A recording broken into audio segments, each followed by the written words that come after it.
Once upon a mundane morning, Barb's day got busy without warning. A realtor in need of an open house sign. No, 50 of them, and designed before 9. My head hurts. Any mighty tools to help with this plight?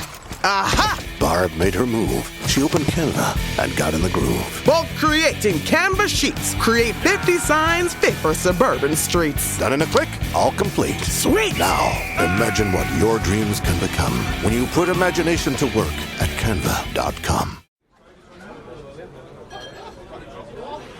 Nada como la rutina. Café, jugo de naranja, 2 medialunas de manteca y el diario. En el bar de la esquina se consigue todo eso que para este estudiante representa un buen inicio del día. Pero no va a poder ser. Hoy no trajeron el diario. Mientras busca su teléfono celular, insulta un poco por lo bajo. Ya le rompieron la rutina. Abre el browser y se pone a leer algún portal, un poco al azar. Y de pronto ve un titular raro. No da crédito. El camarero, un poco preocupado, se acerca y le pregunta: ¿estás bien? Y el estudiante lo mira a los ojos y luego de un momento responde: lo preparé todo para el examen de hoy. Todo, Populismo de izquierda, populismo de derecha, más reaccionario, populismo progresista, todo. Y ahora resulta que escriben populismo de centro. Mirá lo que dice acá. ¿Ves? Populismo de centro. ¿Cómo que populismo de centro? Es que es imposible esto. ¿Qué es el populismo? El camarero se da media vuelta con una sonrisa fingida y sigue trabajando. Y lo que descubre este estudiante no debería sorprendernos, porque el populismo se ha transformado en un concepto con muchísimos, apellidos y usos también. Y en el caso particular de las nuevas derechas, ha cobrado una importancia fundamental, tal vez mucho más grande de lo que pensamos.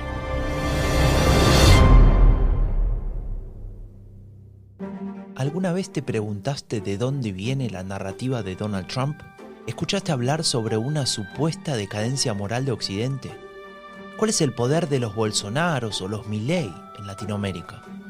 El discurso de la derecha radical tiene raíces profundas. No son solo fuegos artificiales. Son premisas, supuestos y teorías desarrolladas por un conjunto de pensadores desde hace ya varias décadas, los ideólogos de las nuevas derechas. Soy Franco de Ledona y te invito a desvelar la genealogía del pensamiento político de las nuevas derechas, una serie especial de Epidemia Ultra sobre los orígenes del discurso de la derecha radical. Una producción de Rombo Podcast y Anfibia Podcast con el apoyo del Laboratorio de Estudios sobre Democracia y Autoritarismos de la Universidad Nacional de San Martín. Hoy presentamos La Voluntad del Pueblo. This is an ad. I hate it! An ad for crisp, refreshing Angry Orchard hard cider. That is refreshing. An ad that interrupted your podcast. I hate being interrupted! To remind you to stop being angry at me and crack open an Angry Orchard. That's a good idea. Don't get angry! Get Orchard. Angry Orchard Cider Company, LLC. AngryOrchard.com. Please drink responsibly. Angry Orchard is a hard cider with other natural flavors.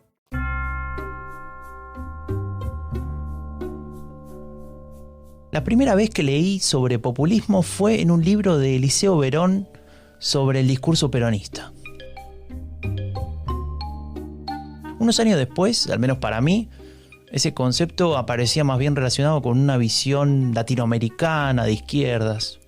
Pero debo reconocer una cosa: seguía sin quedarme del todo claro. Tiempo después me encontré con que en Europa el concepto de populismo estaba estrechamente relacionado con partidos políticos de derechas, o mejor dicho, de derecha radical. De hecho, para el politólogo Cas Mure, es una característica propia de estos partidos. Lo hemos repetido hasta el hartazgo acá en Epidemia Ultra. Y finalmente descubrí que esa confusión que yo sentía con el populismo era un problema de mucha gente. ¿Por qué? Y porque es un concepto que excede a una categoría de la ciencia política. Va mucho más allá. A ver, mira. Si busco populismo en Google, me salen 9 millones y medio de resultados. A ver, hago clic en videos. Mirá, tengo más de 800.000. En imágenes, mira, me sale la tapa del libro de María Esperanza Casullo, ¿Por qué funciona el populismo? Hay tanto material, cualquiera se preguntaría por dónde empezar. ¿Y sabes qué? Esto es lo bueno. Yo sé por dónde empezar. Hay que empezar en Gualeguaychú. ¿Cómo que qué es eso? Es una hermosa ciudad de Entre Ríos, una provincia argentina al norte de Buenos Aires. Allá me está esperando Janina Welp, investigadora del Albert Hirschman Center of Democracy en Suiza. Ella nació en Gualeguaychú y se vino unos días a visitar a la familia. Como se enteró que yo también estaba en Argentina, me invitó a visitarla. Y la verdad es que voy a aprovechar este encuentro porque ella es la autora de The Will of the People, un libro que justamente se ocupa de este tema del populismo. Tal vez ella me dé algunas respuestas.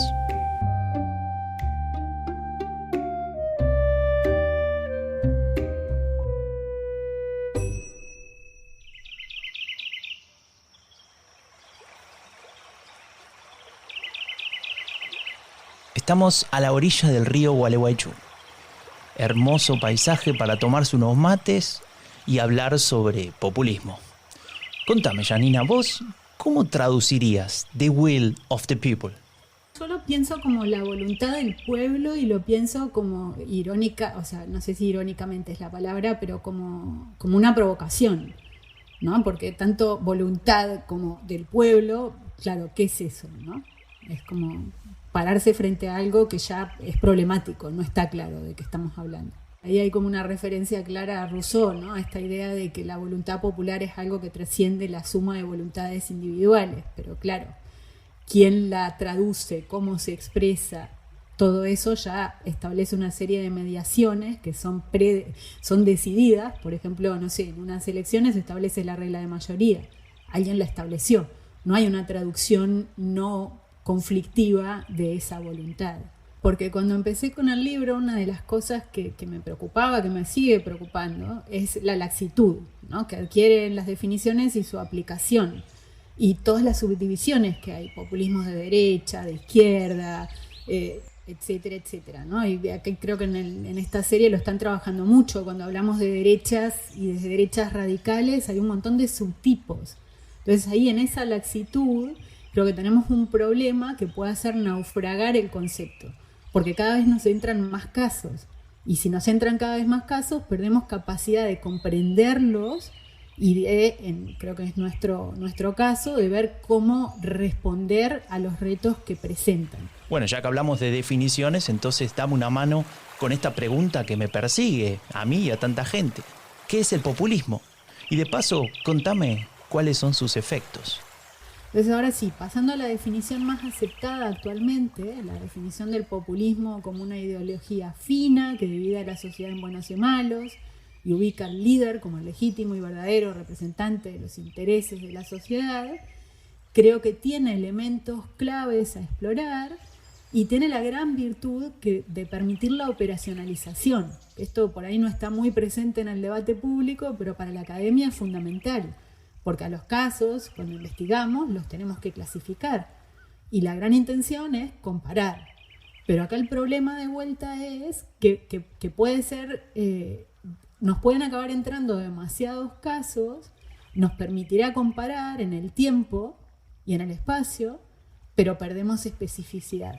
Y ahí una cosa que me preocupa puntualmente es la cuestión de no deshistorizar. Si bien venimos hablando de populismo desde hace mucho tiempo, ¿no? La experiencia latinoamericana desde mediados del siglo XX, donde se asocia además, en el caso del peronismo, por ejemplo, al fascismo entre guerras, tiene unas particularidades y ahora estamos frente a otras.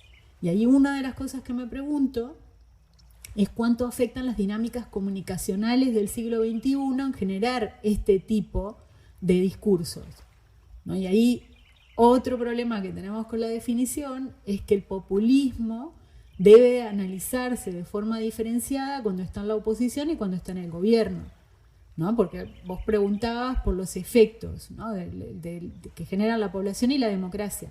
y tanto en la oposición como en el gobierno genera efectos, clarísimo está, ¿no? Hay efectos muy concretos, pero no son los mismos y no son los mismos los retos que supone.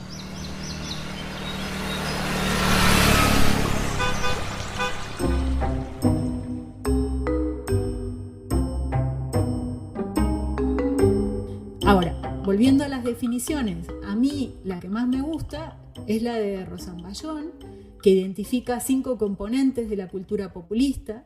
El primero es la concepción del pueblo, que se asemeja a esta de la ideología fina que mencionaba antes, ¿no? Una división entre un nosotros y un ellos. El segundo, y ya viene como un elemento más conflictivo, es una teoría de la democracia, que prioriza la democracia directa. El referéndum es un mecanismo destacado, pero el referéndum activado desde arriba, no desde abajo, ¿no? Entonces también hay una visión jerárquica y controlada del ejercicio del poder. El tercero es una modalidad de representación, el líder encarnando al pueblo, que complementa lo otro. Lo he dicho anteriormente, ahí también es bien interesante ver esta idea del pueblo, no como un cuerpo cívico, ¿no? Esto sumatoria o decisiones tomadas a partir de voluntades individuales, sino un cuerpo social, un todo, esta idea de la voluntad del pueblo. El cuarto, y ahí viene el reto, por ejemplo, que están suponiendo los populismos de la derecha radical, es el nacional proteccionismo. Que igual estamos viendo una tendencia hacia esto, tanto en las nuevas derivas del lepenismo en Francia, como en los actuales discursos de Meloni, ¿no?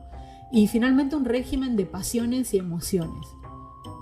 Una cultura orientada a movilizar a partir de emociones y pasiones. Es esta polarización de la que hablamos.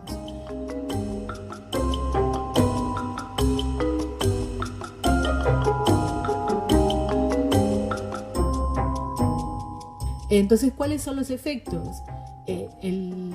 Uno de los más claros es la erosión de la cohesión social a partir de generar este tipo de divisiones, ¿no? Y los extremismos que se ven en la sociedad. Y a partir de ahí lo que vemos es una gran diversidad entre los casos, pero la tendencia está marcada, pero como digo, también tiene que ver con las dinámicas comunicacionales del siglo XXI, a la división, la polarización, las dificultades que se van generando para establecer acuerdos. Y una confusión muy grande entre esta idea digamos, que establece el populismo, de que hay que hacer la voluntad del pueblo, pero sin una clara definición de quién es el pueblo más allá de la voluntad del líder. Esto me recuerda a esa idea del sentido común a la que tanto apela el discurso de la derecha radical actual. Sí, bueno, eso también es un efecto bastante marcado, ¿no? Y creo que vos lo has trabajado bastante, ustedes lo trabajan bastante en las series que han hecho. Por un lado, esta idea de la gran política, de la política con mayúscula, y por otro, como una constante apelación a soluciones mágicas y evidentes, como si todo fuera tan simple. Y no es simple. Y no es simple tampoco al analizar los discursos populistas. Yo creo que lo que está haciendo Meloni en las últimas semanas y meses lo va marcando, ¿no? Hay ciertos aspectos de su discurso que realmente apelan muy fuerte a temas irresueltos en nuestro sistema político, ¿no? Entonces por ahí también se llega a convencer a la ciudadanía, pero luego en el mismo paquete entran un montón de cosas que son muy complejas.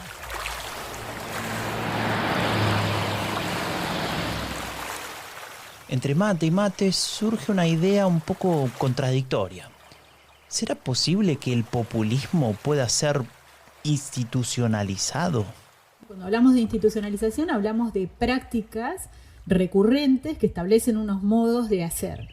Y a mí ahí un caso, estoy escribiendo en realidad sobre el caso argentino, que me despierta todas estas inquietudes, porque claro, si pensamos que el populismo está fuertemente asociado a los liderazgos populistas, entonces es como que de alguna manera podría pensarse que es opuesto a la institucionalización, porque el líder tiene una existencia efímera, ¿no? Entonces se acaba el líder, se acabaría la experiencia populista.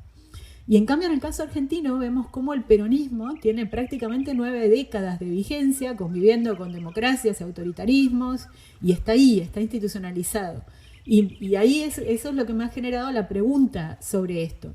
Y la experiencia latinoamericana, y no solo la latinoamericana, da cuenta de las tensiones que enfrenta esta idea de la institucionalización, asociada, por supuesto, a qué hacemos con el líder, ¿no? Porque la primera cuestión es, sí, partimos de la base que, como dice María Esperanza Casullo, el populismo existe en contextos democráticos porque llega a través de las urnas y es el aval popular el que lo define. Esas reglas del juego van a determinar que en un momento se tiene que ir del poder el líder, ¿no? Podría seguir su partido. Pero entonces viene el problema de la sucesión. Y ahí vemos dos tendencias en la región. Por un lado, que se nombre a un sucesor, y claro, ahí pasa con qué hace después ese sucesor. Y tenemos varios ejemplos de que no ha funcionado muy bien, ¿no? Rafael Correa nombra a Lenín Moreno, o Uribe nombra a Santos, y luego sus sucesores hacen lo que quieren y no lo que establece el líder.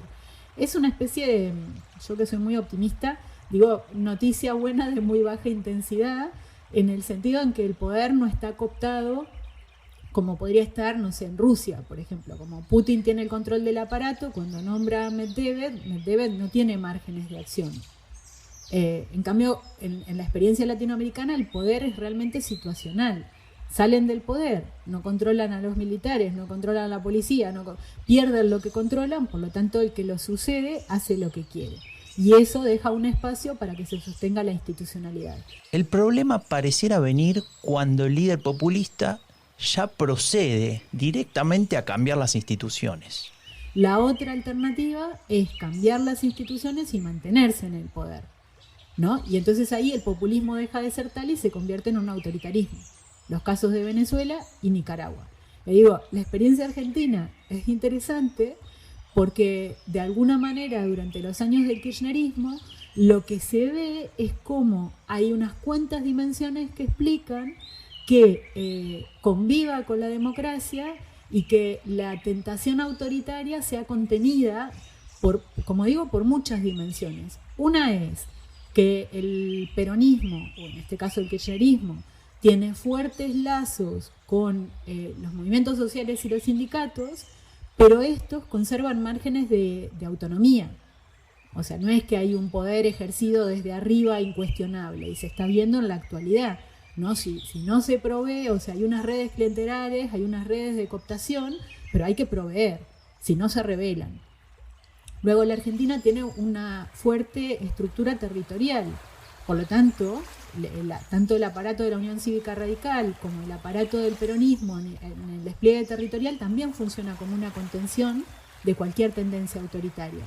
O sea, no hay vacío de poder, que sería uno de los elementos que permite el cambio institucional para concentrar poder, que se ha analizado como uno de los efectos más perversos de la llegada de los populistas. Más allá del caso argentino en particular, podríamos mirar un poco a Europa, especialmente a países como Hungría y Polonia, que efectivamente siguieron aquel camino de los cambios de instituciones. Claro, y ahí se ven estas condiciones que Saskia Ruth, una colega, lo ha analizado muy bien, como, digamos, los líderes que llegan con una agenda populista rápidamente quieren hacer grandes cambios y para eso necesitan más poder. Y estos cambios, ¿cuándo se producen? Bueno, una de las variables que se puede encontrar en Hungría es este vacío de poder, ¿no? La oposición estaba completamente destrozada por diversas razones, pero lo cierto es que no tenían apoyo popular, no tenían mayor apoyo popular, y es en este vacío que Orbán puede concentrar todo este poder e ir atacando a los medios de comunicación, a las instituciones académicas, a la justicia, etcétera, etcétera. Entonces, el hecho de que haya otros poderes que puedan resistirlo, y yo ahí la verdad es que no soy nada, ¿cómo decir?, naif, o no idealizo los poderes preexistentes. Depende de los casos, hay varianza, ¿no? Pero en muchos casos podemos ver que también hay niveles de corrupción y que habría que cambiarlos. Pero la concentración de poder siempre es muy negativa. O sea que incluso siendo críticos con los poderes preexistentes, el reparto de poder es bueno para evitar el totalitarismo. Perdón que me vuelva a meter, pero me acordé de El Salvador, con el presidente Nayib Bukele y su deriva autoritaria. claramente El Salvador es el otro caso en la región que va hacia ese lugar, desde otro lugar en lo ideológico, y ahí lo encontrás clarísimo, ¿no? Bukele tiene un apoyo popular enorme, porque hay un vacío de poder enorme, y porque había mucha corrupción elevada, las instituciones no estaban funcionando, y es sobre ese escenario que va como muy en línea directa hacia consolidar su poder y concentrar el poder.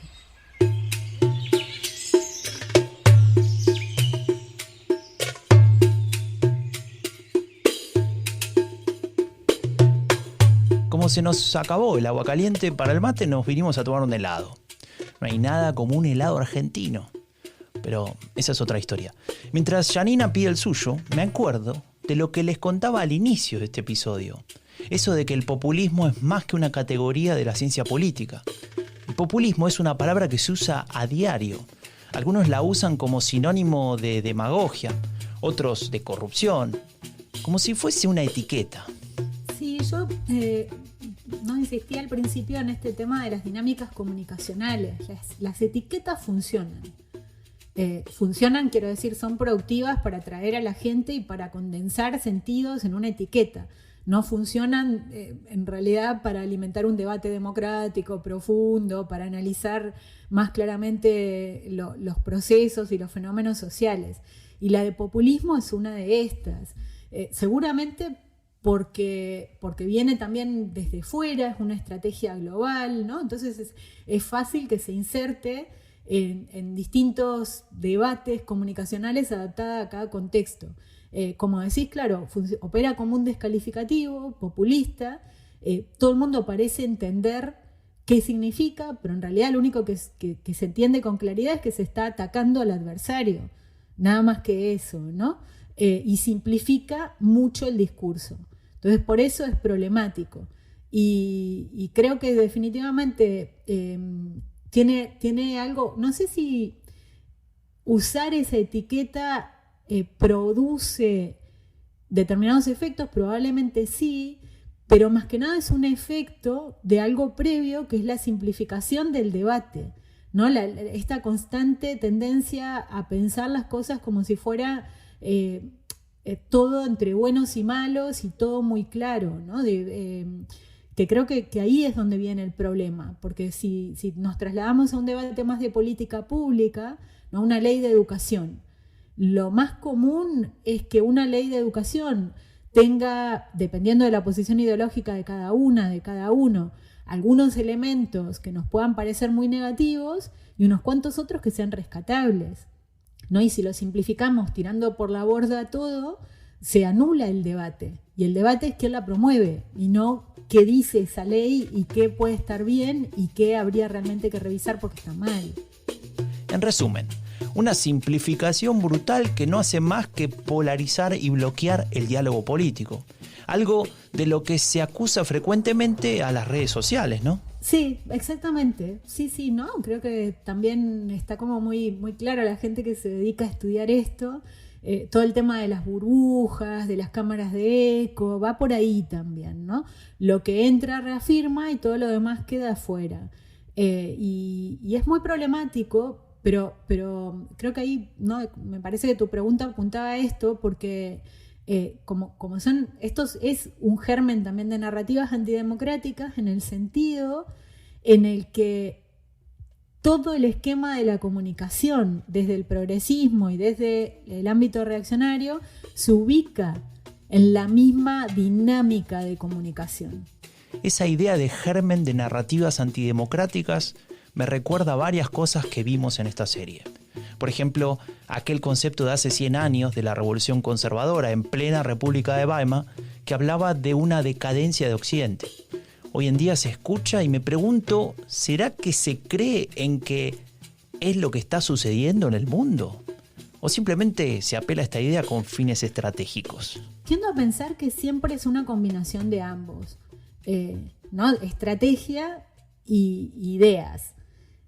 Creo que es indiscutible un poco esto que decías, que hace 100 años y 200, y o sea, a mí me gusta mucho la historia y cada vez leo más historia, y es como figurita repetida, ¿no? O sea, ayer estaba repasando El Federalista y hay partes del Federalista que parecen escritas hoy, ¿no? Cuando habla del rol de los medios de comunicación, de los grandes medios, defendiendo posturas de poder, intereses espurios y demás. Entonces es como una constante esta idea del declive, ¿no? Quizá haya algo antropológico ahí, que como digo, se me escapa. Pero estratégicamente sin duda funciona también, y funciona para ciertos sectores más que para otros, ¿no? Entonces, sí, definitivamente. Y ahí me gusta mucho la idea que citabas, la cuestión de la empatía metodológica. Yo ahí adhiero muchísimo también. No se trata de justificar, sino de comprender.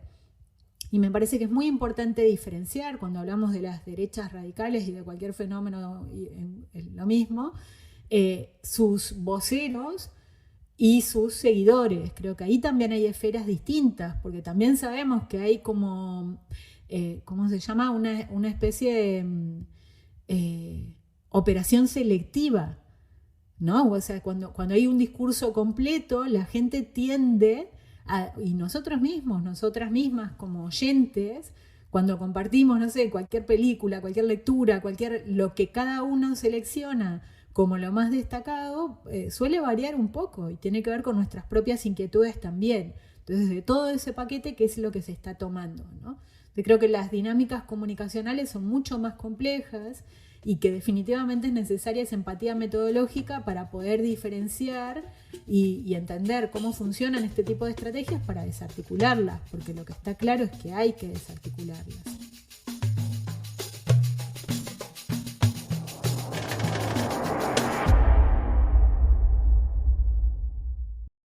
This episode is brought to you by CBS. DMV is a brand new workplace comedy turning misery into magic and chaos into comedy. Starring Harriet Dyer and Tim Meadows, DMV is here to serve you laughs. Watch Mondays at 8:30, 7:30 Central on CBS and streaming on Paramount+.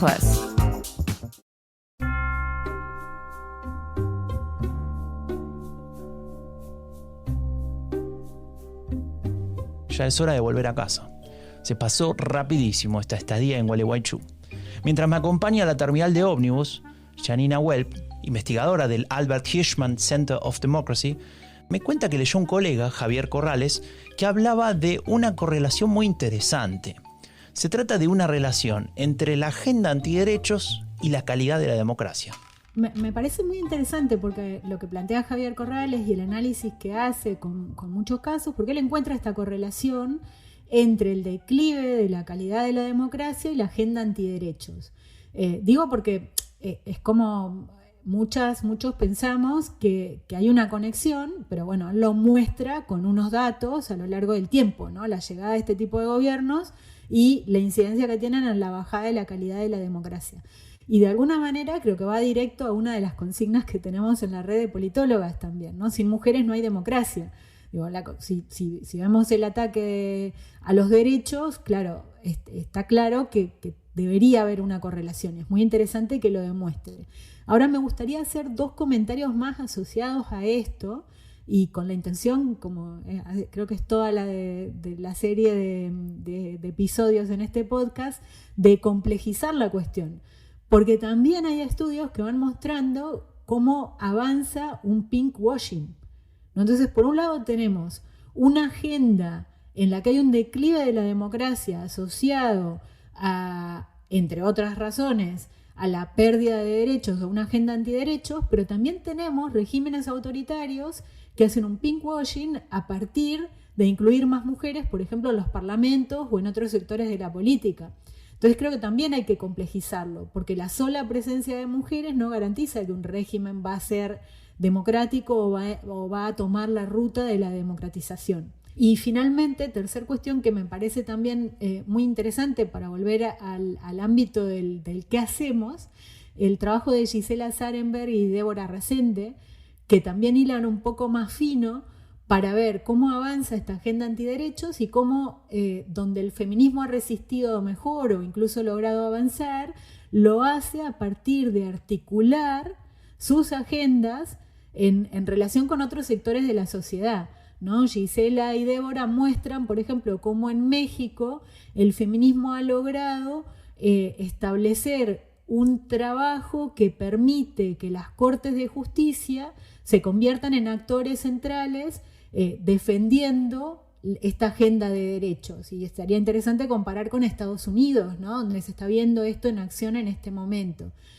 Cómo el movimiento feminista, cuando es capaz de introducir un diálogo con mayores sectores de la sociedad, tiene más chances de resistir, que me parece central en un momento en el que vemos que ciertos sectores del feminismo se están cerrando sobre sí mismos, ¿no? Y generando un discurso también como mucho más cerrado y dogmático que corta puentes en lugar de establecer la pedagogía que habría que establecer. Entonces creo que esto me parece también central cuando hablamos de qué pasa con la calidad de la democracia y cómo se puede resistir y avanzar en incrementarla.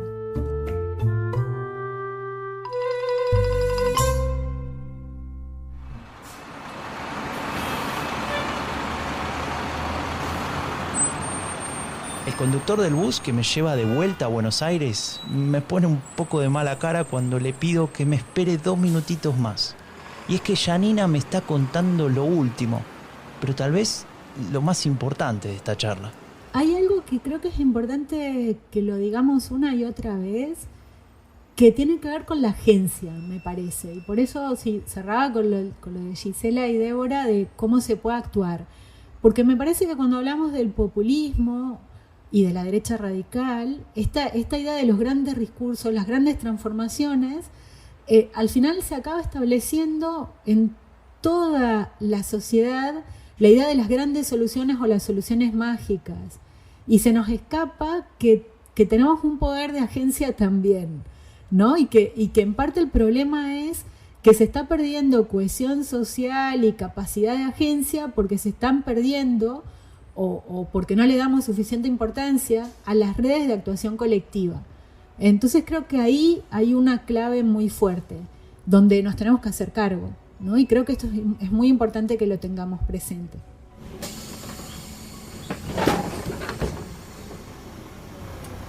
Uy, casi se van sin mí, pero logré subir. Ahora tengo todo el viaje de vuelta para reflexionar sobre el populismo, sobre sus usos en la academia, en los medios y en la calle, sobre su aplicación y sobre sus peligros, pero sobre todo para entenderlo un poco mejor, para conocer sus efectos y para comprender su relación con el discurso actual de las nuevas derechas.